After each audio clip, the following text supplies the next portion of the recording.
Гвардейско шоу на открито. Спектакълът "Искри" ще бъде показан тази вечер на площад Александър I в столицата. Вече 10 години гвардейците показват изкуството си в навечерието на Гергьовден. Тази година в спектакъла ще има и изненади. Какви са те, сега ще разберем на живо от Габриела Наплатанова. Габи, здравей! Здравейте от националната гвардейска част. Тук в момента текат последните усилени тренировки преди дебюта на новото гвардейско шоу "Искри" тази вечер на площад Александър I в столицата. Това, което мога само да издам, е, че ще има много пиротехника в новия вариант на шоуто. До мен е полковник Боян Ставрев, командир на националната гвардейска част. Какво друго променихте в това така красиво шоу? Изцяло спектакъл "Искри", който ще бъде проведен тази вечер, е обновен.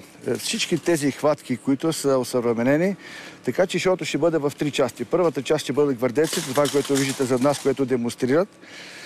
Втората част от шоуто ще бъде изпълнение на гвардейски представителен дух оркестър, ще свири маршови във време на движение, и трета част ще бъде отдаден почит към знамената светини и загиналите герои за свободата и независимостта на България.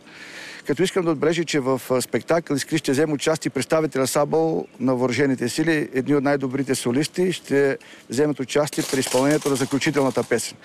Много пиротехника, така че аз искам чрез вашата телевизия да поканя всички софиянци и гости на столицата, които имат възможност, нека тази вечер да заповядат на княз Александър I. 20 часа и 40 минути. Ще останат доволни, разбира се. Нека да вземат и своите деца, защото ще бъде много интересно и много зрелищно. Да, патриотичното възпитание е важно. Споменахте, че първата жена гвардеец ще участва до вечера в церемонията. Да, разбира се, аз имам една новина, която искаме да споделя пред BTV. Жената гвардеец, която приехме преди една година, ще участва в спектакъл "Искри".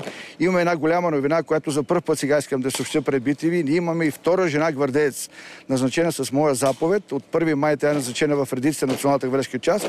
Ще започне своята служба на 7 май.